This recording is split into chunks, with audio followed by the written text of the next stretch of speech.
So for our 2D collisions, our total momentum is conserved in each dimension. So we look at like our x total and our y total. So that's what this is saying. Our total of our momentum of our x before is equal to the total of the momentum of the x after. Okay? And our total of our momentum of our y is equal to the total of our momentum of the y after. Okay? So it's the same kind of principle as before, except, yeah, we have to split it into our x and our y factors.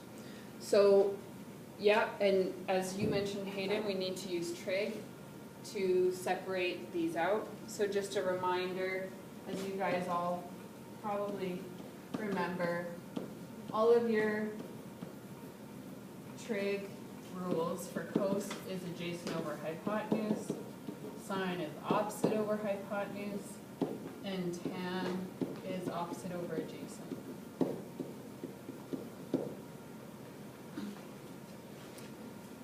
The process is the same for solving 2D collisions as linear, but you need to find the px and the py for each object. Find the px total before and the py total, or before and after, and the py total before and after. So let's just review how to draw our vectors and what's happening with them. So when we draw these vectors, we are referencing just momentum. We use momentum to find like mass and speed, but the actual arrows always represent the momentum. Okay? So the vector arrows represent momentums. Okay? Our p-values. And please label all of your vectors. Okay, so, and we have to also remember like our north of east, south of west, all that kind of stuff. So we're just going to generally review it to help us out. So say I have a vector that's like this. So I could label this as P net. So the arrow that's always like kind of going at an angle is the net. So then I have, here's my x, and here's my y. So this is my px, and this is my py. Now notice, you always draw the x and y lines, or sorry, not lines, vectors, tip to tail. Very important.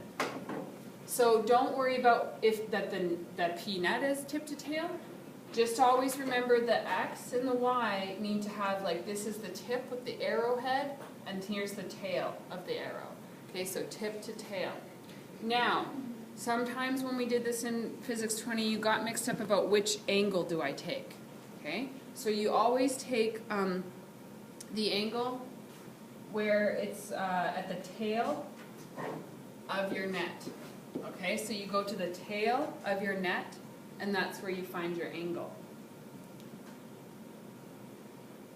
Now, just to practice how we would label this angle, I actually like to write in my north, east, south, west on my triangle, because then I don't make those mistakes of saying the angle's direction.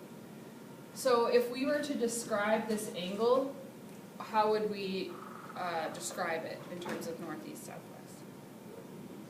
North of east. So if you go of east, so east starts here, we went north of that line. So it's north of east. Okay, let's just do another one, just so that we remember these skills. Oh, and also, when you're doing Pythagorean's theorem, your values will always just be positive, okay?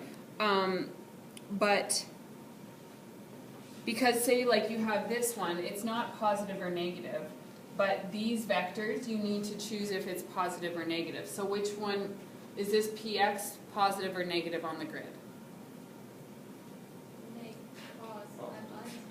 positive, and this one is also positive because it's going up. So just remember that you need to be setting your vectors to positive and negative. So let's do another one. So say I have a vector going this way now. So again, this is a p net.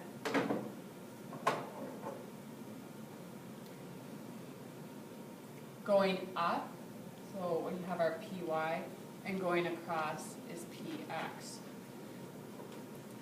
Now my py still remains as a positive vector because it's going up, but my px is now a negative because it's going to the left.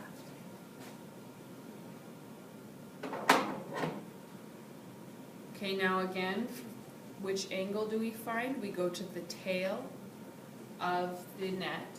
So here is at the tail of our net, and that's the angle that we would need to find. Let's describe this angle. So look at the line that it sits on. It's on line north, and it went west of north. So this angle, we would say, is west of north.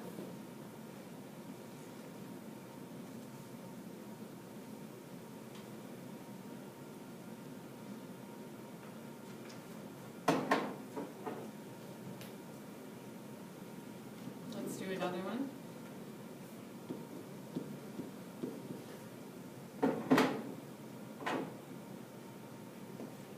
So we have our tip to tail is our y, and then our x. So this is our py and px. The px is negative because it's going to the left. Our py is negative. Again, our angle, we go to the tail, p net, get our angle. And this angle, it's on the line south, and it went west of the line south.